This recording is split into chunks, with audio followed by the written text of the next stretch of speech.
Most of the areas we work in are utilizing some type of temporary lighting, and utilizing temporary lighting really doesn't give you job site lighting for the task you're on. We've used the DEWALT area work light in several locations. You're able to lower each individual section of the light and direct it towards the area that you're working on. So I'm able to use the 20-volt batteries, also the flex volt batteries, along with the feature that you can have it plugged in, which is charging the batteries the whole time you're using the light in a corded area.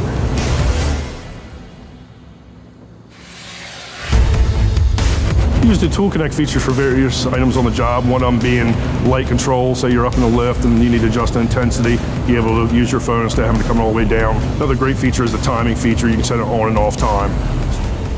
I like the DEWALT tools for a number of reasons. They seem to be innovative with the new DEWALT area lighting. The DEWALT light helped us focus on the task, have to light to do it in a safe manner.